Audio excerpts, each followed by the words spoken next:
Abra sua Bíblia no livro de Ezequiel. Ezequiel capítulo 37. Abra sua palavra. Ezequiel capítulo de número 37. A partir do verso 1. Acompanhe a leitura, por favor. Hoje será uma noite muito especial. Ezequiel capítulo 37.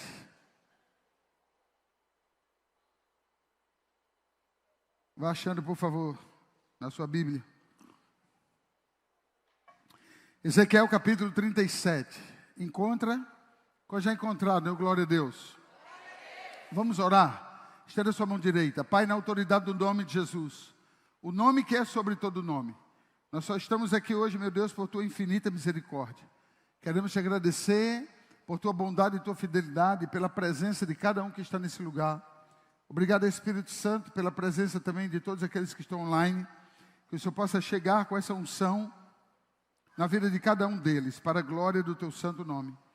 Abençoa essa palavra, fala o coração, é o que cremos, na autoridade do nome do Senhor Jesus. Essa noite será uma noite profética. Veio sobre mim a mão do Senhor e Ele me levou pelo Espírito do Senhor. A partir do verso 1. Ezequiel 37, a partir do verso 1. Veio sobre mim a mão do Senhor e Ele me levou pelo Espírito do Senhor e me deixou no meio de um vale que estava cheio de ossos. E me fez andar ao redor deles, eram muito numerosos, na superfície do vale, que estavam sequíssimos. Então me perguntou, filho do homem, acaso poderão reviver esses ossos? Respondi, Senhor Deus, tu sabes. O verso 4 diz, disse-me ele, profetiza a estes ossos e diz-lhes, ossos secos, ouvi a palavra do Senhor. Assim diz o Senhor Deus a estes ossos, eis que farei entrar o Espírito em vós, e vivereis, poreis tendões sobre vós, farei crescer carne sobre vós estenderei pele, e porei em vós o Espírito e vivereis, e sabereis que eu sou o Senhor. Então profetizei, segundo me for ordenado. Enquanto eu profetizava, houve um ruído, um barulho de ossos, que batiam contra ossos, e ajuntavam cada osso ao seu osso. Olhei, e eis que havia tendões sobre eles, e cresceram as carnes, e se estendeu a pele sobre eles, mas não havia neles espírito. Então ele me disse, profetiza o Espírito, profetiza, ó filho do homem, e diz-lhes, assim diz o Senhor Deus, vem dos quatro ventos, ó Espírito, e assopra sobre estes mortos, para que vivam. Profetizei como ele me ordenara, e o Espírito entrou neles, e viveram e se puseram de pé, um exército sobremodo numeroso. Então me disse, filho do homem, estes ossos são toda a casa de Israel. E eis que diziam, os nossos ossos se secaram e pereceu a nossa esperança. Estamos de todos exterminados. Portanto profetiza e diz-lhes, assim diz o Senhor Deus, eis que abrirei as vossas sepulturas. Eis que abrirei a vossa sepultura e vos farei sair dela, ó povo meu, e vos trarei a terra de Israel. Sabereis que eu, o Senhor, quando eu abrir a vossa sepultura e vos fizer sair dela o povo meu. Porém em vós o meu Espírito. Pode ir recebendo. Essa palavra é para você. Porém em vós o meu Espírito, e vivereis, e vos estabelecerei na vossa própria terra. Então sabereis que eu, o Senhor, disse isto, e o fiz, diz o Senhor. Pode sentar. Coloque a sua Bíblia entre as suas pernas, no seu colo.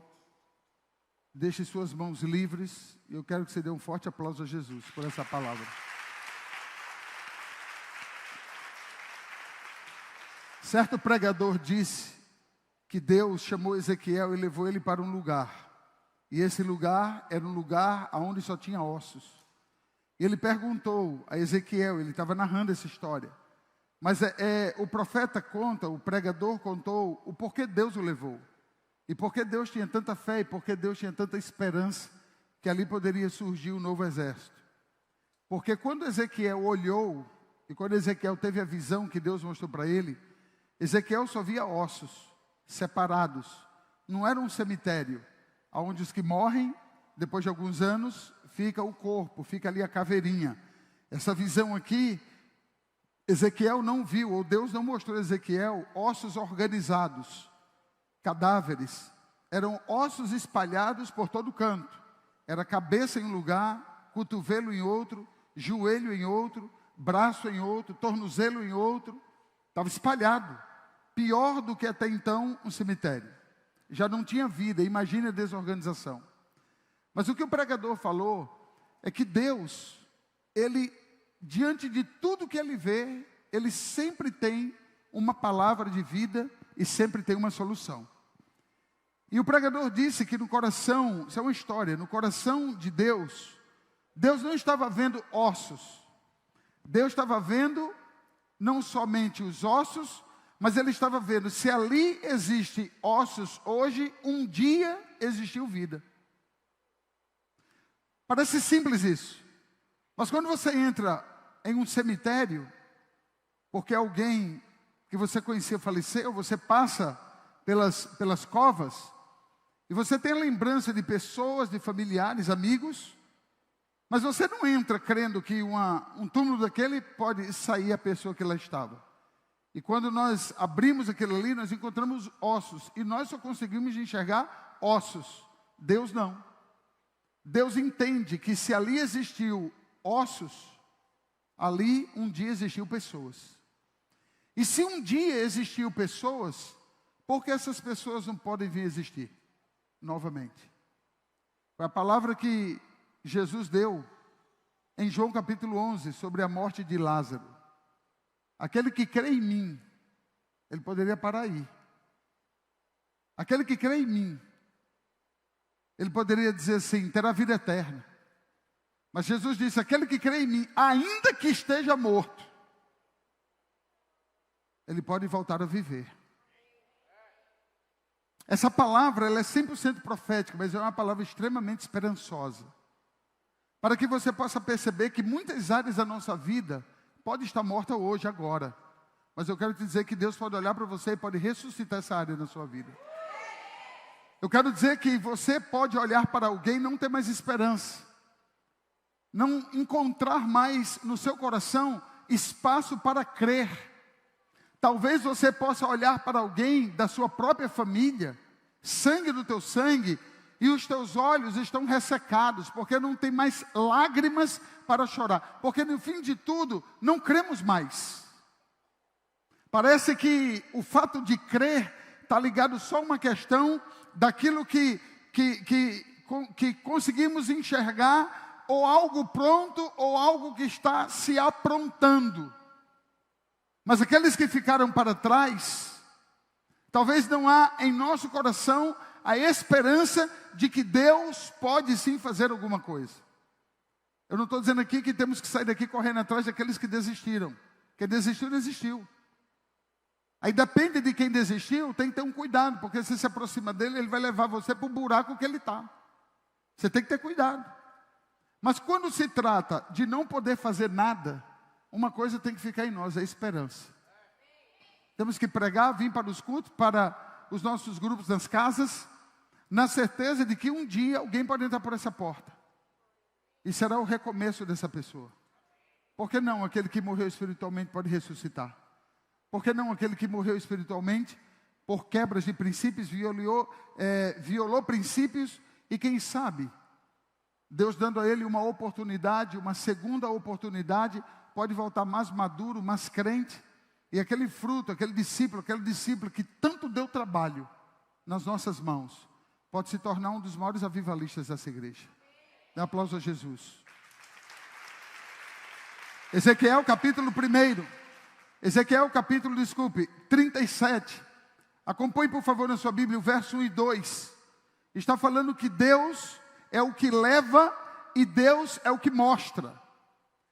Foi Deus que chamou Ezequiel. Levante, vamos ali, porque eu quero tratar algo contigo.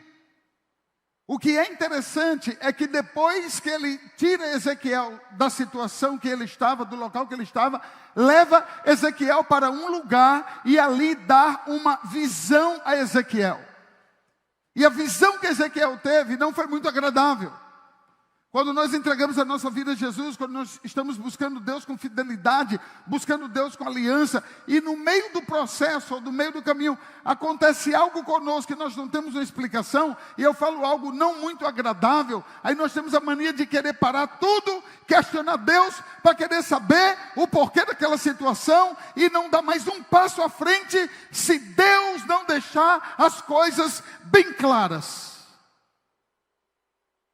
Deus levou Ezequiel. Deus mostrou a Ezequiel. E o que Deus mostrou a Ezequiel não era nada bom. Aos olhos do profeta. Não era nada agradável.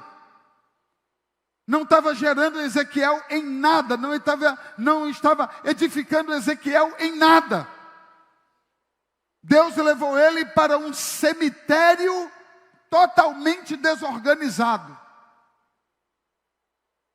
E muitas vezes, quando nós estamos em uma caminhada, uma jornada, possivelmente nós podemos dar de cara com situações ou notícias que não vai aparentemente nos edificar, aparentemente não vai trazer nenhum ânimo, talvez dúvidas, ou talvez nem entender o porquê daquilo. Escute, quando Deus tem um mistério com alguém, Deus separa para um propósito.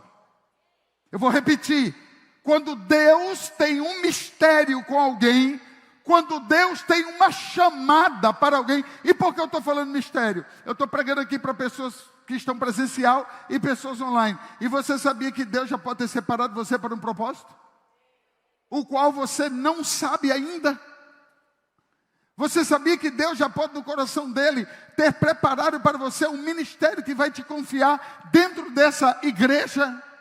E Deus pode te levar para as nações da terra, e que você ainda não está sabendo. Não, apóstolo, olha, eu já sinto. Sentir não é saber. Sentir é apenas uma impressão, mas os céus já pode estar preparando as tuas malas que você não sabe. Os céus já está preparando um grupo de pessoas que Ele vai colocar você na frente dessas pessoas. Deus já está preparando o local, Deus está preparando o voo, tudo para que você cumpra aquilo que Ele estabeleceu para você. Quando Deus tem um mistério com alguém, Deus separa para um propósito. A vida de Ezequiel foi uma vida que tomada por Deus. Quantas situações eu já passei, que eu não estava entendendo absolutamente nada, mas lá na frente teve tudo a ver com o início. Você já viu um pintor, já viu alguém pintando um quadro? Eu já fui para congressos, que durante o congresso inteiro, tinha um telão ali, o cara pintando, aí você olha para o louvor, olha para o quadro, aquele rabisco, rabisca, mas no final de tudo você vê a beleza do que está sendo feito. Deixa eu te falar uma coisa, você está sendo desenhado por Deus. Acho que você não está ouvindo, você está sendo desenhado por Deus. E todo mundo que começa, todo profissional que começa a desenhar, não sabemos o que de fato vai sair dali algo extraordinário. Quando Deus tem um mistério com alguém, Deus separa para um propósito. O que Deus viu, ou o que Deus mostrou a Ezequiel, não era muito legal. Então escute isso, por favor. O reino de Deus, a igreja, eu, você, tudo que realizamos no reino, não se trata de mim e não se trata de você. Não se trata do que pensamos, não se trata do que achamos, mas trata-se totalmente de Deus. Nós estamos aqui unicamente para obedecer, amados. Nós fomos chamados para a obediência. Nós fomos chamados para servir a um Deus maravilhoso. Nós fomos convocados. Hebreus diz que nós somos nação santa, raça eleita, povo de propriedade do Senhor. Você não é qualquer um. Você não serve a qualquer um. A sua vida não é qualquer coisa. Os planos que Deus tem para você são planos perfeitos. Os pensamentos que Deus tem acerca de você são pensamentos de paz. O seu fim será sobrenatural. Você não pode entender algumas coisas hoje. Você pode até estar vendo coisas que, ou vendo, ou sabendo, ou ouvindo, coisas que podem estar te perturbando, causando problemas no teu coração, entristecimento. Tem dias que parece que são noites, e tem dias que parece que nunca acaba. Tem mês que parece que é um ano, tem um ano que parece que é uma década. Mas eu quero dizer que Ele está sentado no trono. Eu quero dizer que Ele está absolutamente no governo de todas as coisas. Eu quero te dar essa notícia em nome de Jesus. Receba essa palavra para a sua vida. Não se trata de mim, não se trata de você. Trata-se dEle. É dEle. A vontade é dEle, o desejo é dEle. O querer e o realizar é dEle. E a boa obra que Ele começou na sua vida, Ele vai terminar em Cristo Jesus. O verso 3, vamos andar. Deus, Ele está testando a fé de Ezequiel. Se puder jogar no versículo 3, eu agradeço. O verso 3 diz, então me perguntou. Quem perguntou Ezequiel? Vamos falar forte, me ajuda a pregar. Quem perguntou? Deus. Ele me perguntou, filho do homem, acaso poderão reviver estes ossos? Respondi, Senhor, tu sabes. Assim foi Pedro, quando não soube responder pela terceira vez o que Deus perguntou. Jesus perguntou, tu me amas? De cara ele disse, eu te amo. Segunda vez, tu me amas? Nem me pergunte mais, eu te amo, o Senhor é minha paixão. Jesus olhou nos olhos dele, você não sabe o que é Jesus olhar nos olhos. Jesus olhou nos olhos, Pedro, olha o que é que eu estou te perguntando, tu me amas? Pedro disse, o Senhor sabe todas as coisas. Pedro não teve segurança de responder, e ele entendeu que Jesus queria a resposta. Ezequiel, quando foi apertado, ele disse, você crê? Ele não fez essa pergunta. Se eu sei todas as coisas. Ezequiel, eu posso todas as coisas? Eu sei todas as coisas? Ele poderia então combinar ele e responder. Essa resposta aqui daria certo. Senhor Deus, tu sabes. Eu sei de todas as coisas? Ele ia responder, Senhor, tu sabes. Mas não foi essa a pergunta. A pergunta foi outra. Filho do homem, acaso poderão reviver estes ossos? Ele não teve segurança em responder. E por não ter segurança em responder, ele devolve a Deus aquilo então que ele não se sentiu seguro. Verso 3, Deus estava testando a fé de Ezequiel. Porque Deus tinha algo a começar com Ezequiel. E Deus não poderia levantar Ezequiel cego, sem visão, sem fé, sem entendimento. Queridos, o que Deus tem para você está pronto. Eu vou repetir, o que Deus tem para você está pronto. Quem não está pronto sou eu, quem não está pronto é você. Nós não estamos prontos, mas o que Deus tem para você está pronto. Mas a boa notícia que eu quero te dar, que assim como Ele testou a fé de Ezequiel, Deus vai nos colocar em prova.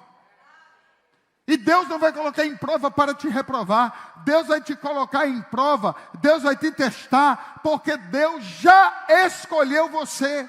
Você é a pessoa. O cajado está na sua mão. Queridos, aonde você trabalha, por isso que você está aqui. Os seus amigos de trabalho poderiam estar aqui. Quem está aqui é você. Toda a sua família poderia estar aqui. Quem está aqui é você. Aonde você estuda, todos da faculdade poderiam estar aqui. Quem está aqui é você. A sua empresa, todos poderiam estar aqui. Quem está aqui é você. Por que você está aqui? Porque Deus essa noite está profetizando sobre a sua vida. E está dizendo, você é um Ezequiel. Quando tudo está pronto é fácil, sim ou não? Deus não quer esses. Deus procura loucos como Ele é. Deus não sabe o que é possível. Deus só sabe o que é o impossível. A nossa mente é finita, a mente dele é infinita. Mesmo tendo uma mente infinita, Deus nos entregou algo chamado fé. Por isso que Paulo guardou a fé até o fim. Então, a quem Deus admira? Aqueles que guardam a fé todos os dias. Amados, olha aqui para mim. Paulo não guardou a fé. Escute isso. Paulo passou a vida ministerialmente, diga. Estou entendendo? Então, ministerialmente, Paulo teve X anos de vida. Escute isso, por favor, você não entender o texto errado. Não é que Paulo se ocupou tanto com a vida, no final da vida, ele só era para ter dado valor à fé. Não tem gente assim? Sim ou não? Que está na vida cristã, começa a se empolgar com o que tem, começa a ganhar, começa a crescer, começa a ficar rico, a prosperar, e começa a romper, e começa a crescer, maravilhoso, maravilhoso, e esquece até do passado.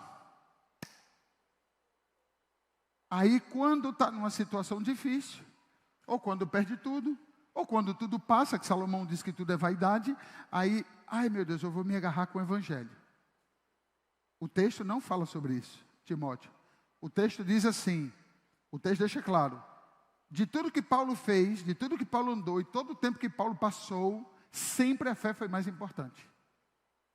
Então carro não virou a cabeça de Paulo, fama não virou a cabeça de Paulo, multidão não virou a cabeça de Paulo, roupa nova não virou a cabeça de Paulo, realidade, seja qual for, não virou a cabeça de Paulo.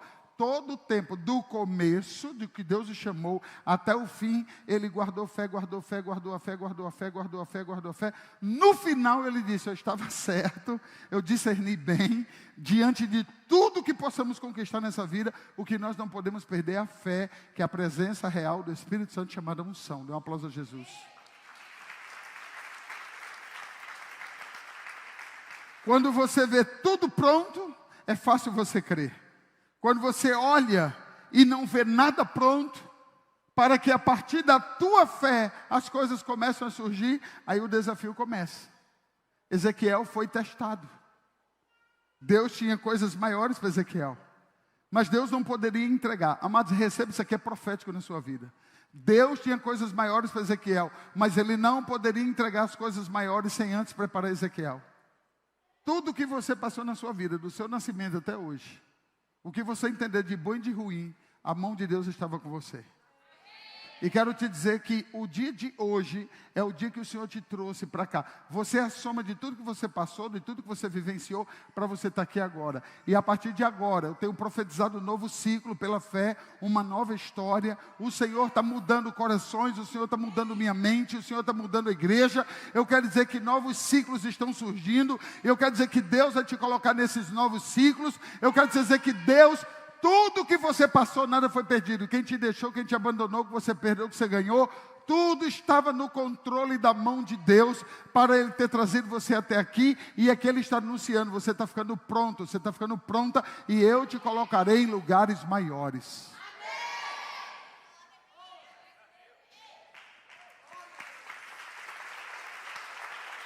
Quem está conseguindo entender?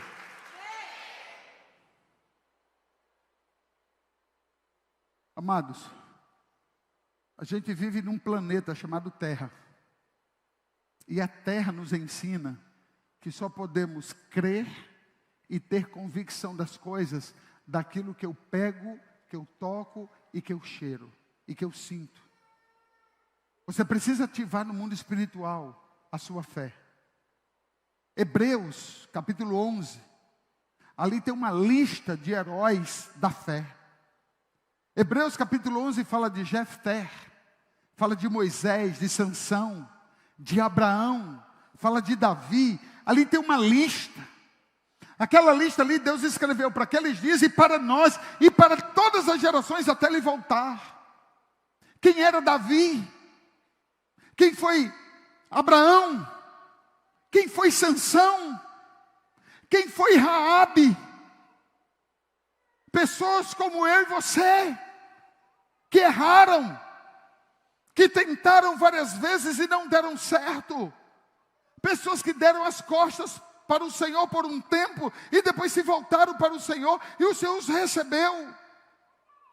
Mas o que importa não foi, Deus não considerou as fases da vida, Deus considerou o todo. E Deus os aprovou. E Deus os colocou numa lista de heróis da fé, para quando você e eu lermos essas histórias, nós precisamos então tomar a convicção de algo. Os nossos nomes não serão escritos na Bíblia, até porque ela já está completa, mas será escritos no coração dos seus filhos, será escrito no coração dos seus parentes, será escrito no coração da igreja, será escrito de geração após geração, e quem ouvir a tua história vai dizer: foi um homem de fé e foi uma mulher de fé. É quando entra o sobrenatural.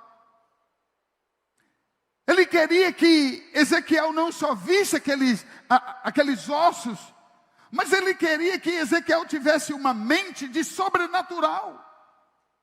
Tem condições esses ossos se transformar em um exército? Não. Somente o Senhor poderia fazer isso.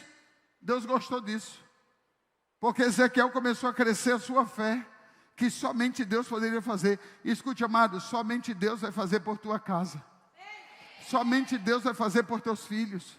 Somente Deus vai fazer pelos teus negócios. Somente Deus pode levantar um homem. Somente Deus vai fazer um milagre. Somente Deus pode fazer. Somente Deus pode fazer pelo nosso estado. Somente Deus pode fazer pela vida que você ora, pela vida que você chora. Somente Deus poderá fazer. Quando ele entra no sobrenatural, ele pede para que Ezequiel entre com ele nesse sobrenatural. Porque Ezequiel precisava aprender que ele não pode nada, mas Deus pode tudo. O que você não pode, não se agonie por isso. Você tem um Deus que te ama. Você tem um Deus que está ao seu lado. Você tem um Deus que pode todas as coisas. Se você clamar por Ele, Ele te ouve. E se você clamar mais, Ele vem até você. E Ele te dá estratégias. Ele te dá tudo o que você precisa para que você cresça.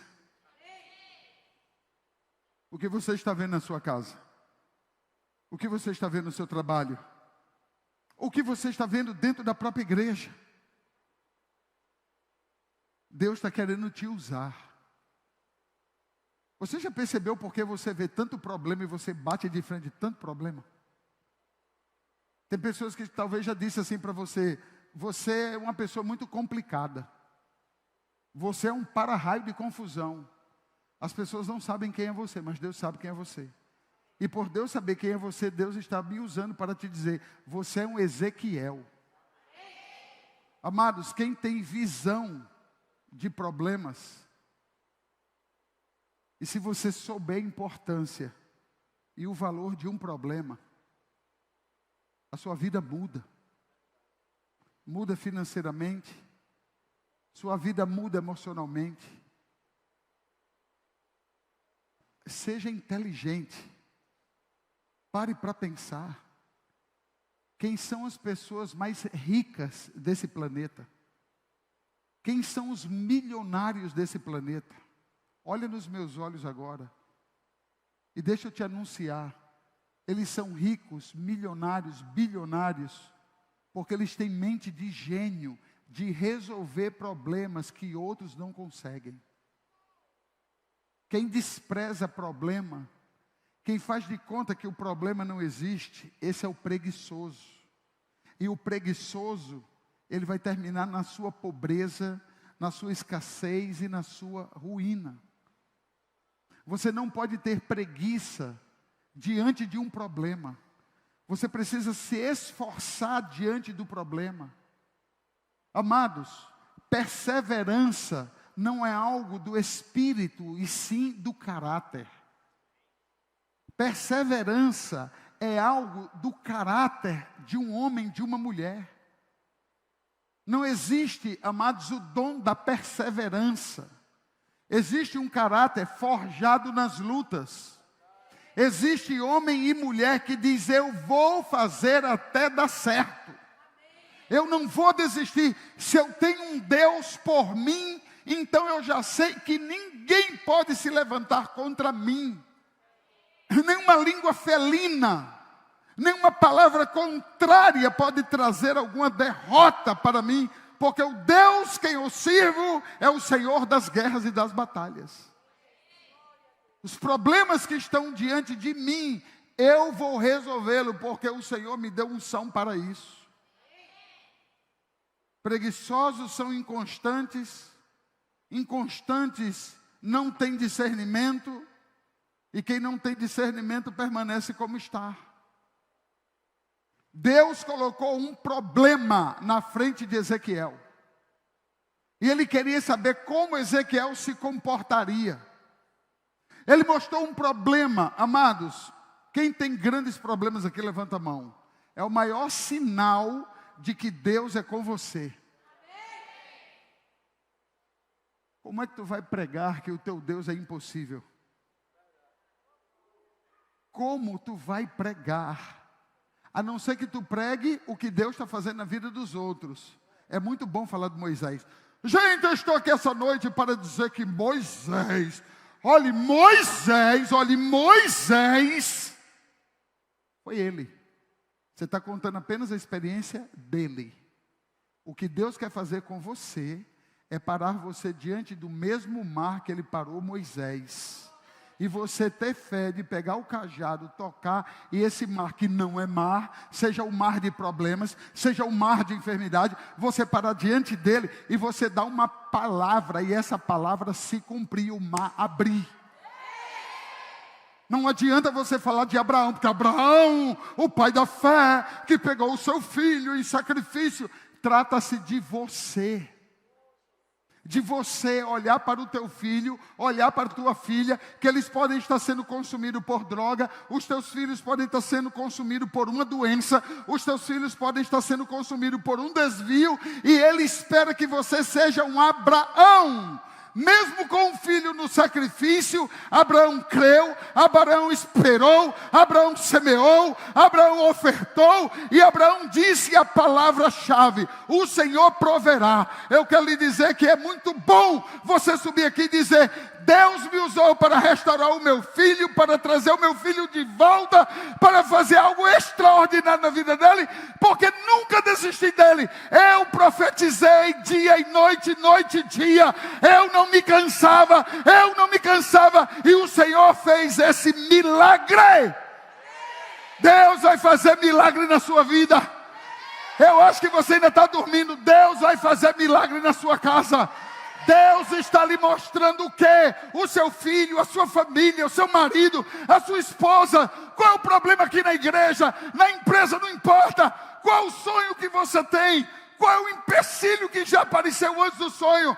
Deus está dizendo essa noite: você é Ezequiel.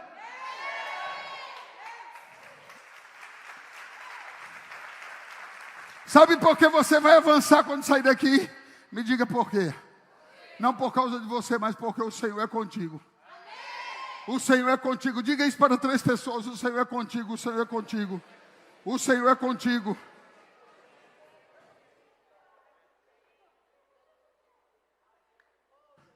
Se eu te perguntar hoje, o que é que você está vendo? O que é que você está vendo na tua casa? Profetiza, filho do homem.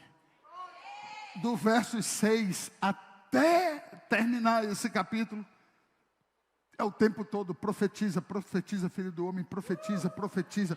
Você sabe por que tem tanto profetiza, tanto profetiza? Amados, hoje tu profetizou, amanhã o diabo se levanta, aí você vai profetizar de novo. Depois de amanhã o diabo se levanta, você vai profetizar de novo. Aí vem a notícia que não deu certo, você vai profetizar de novo. Aí depois tem um problema, você vai profetizar de novo. Você vai profetizar de novo, e você vai continuar profetizando de novo, até acontecer.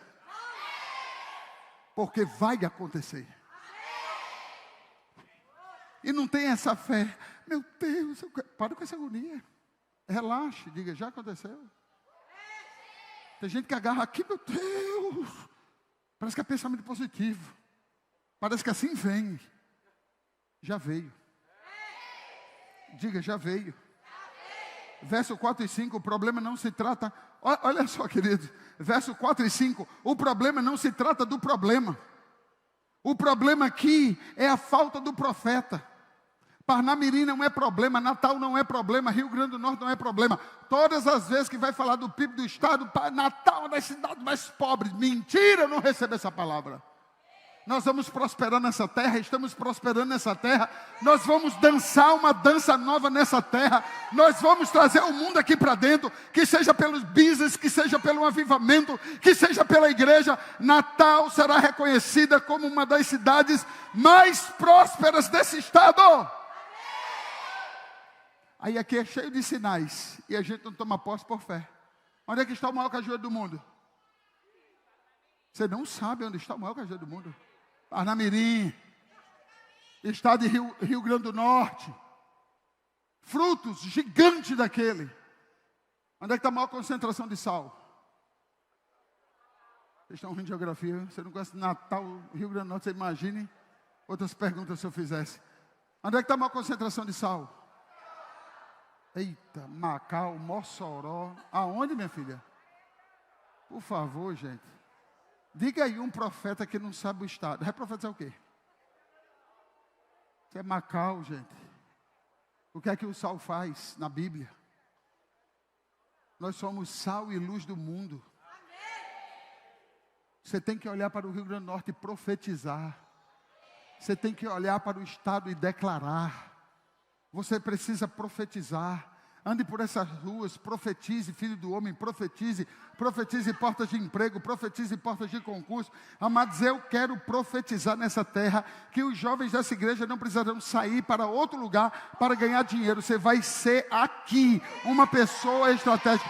Deus vai te colocar no business, Deus vai te colocar no mundo dos empresários, Deus vai te colocar em concurso. Cada um aqui vai prosperar, e vai ser nas linhas que Deus estabelecer, porque aqui será uma gerar. Aonde Deus estabeleceu, nós vamos alcançar.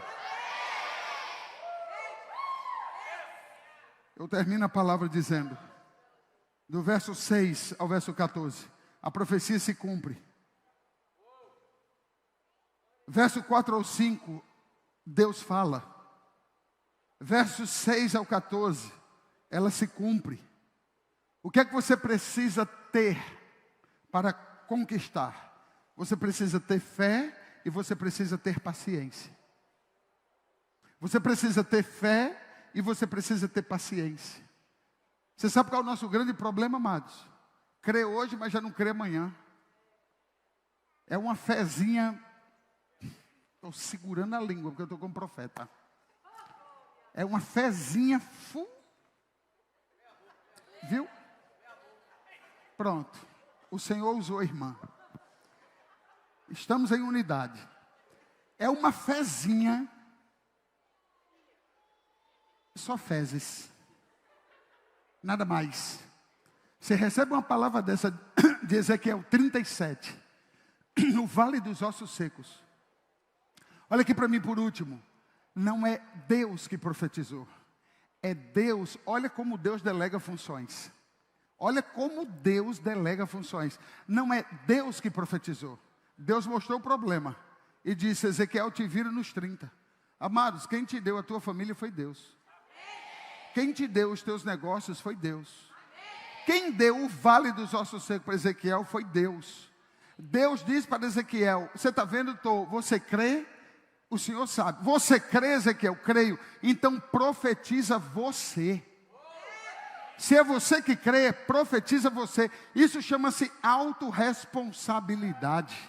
O que está faltando em nós são mais dias de jejum. O que está faltando em nós é abrir mão de tanta comida e ir para o jejum. O que está faltando em nós é nós mergulharmos na palavra. É abrir um pouco da mão desse celular e mergulhar na palavra. Mergulhar na profecia. Na medida em que você profetiza, na medida em que você declara, na medida em que você se pronuncia, na medida em que você se posiciona. Queridos, quando Deus encontra um profeta em uma casa, Ele muda a casa.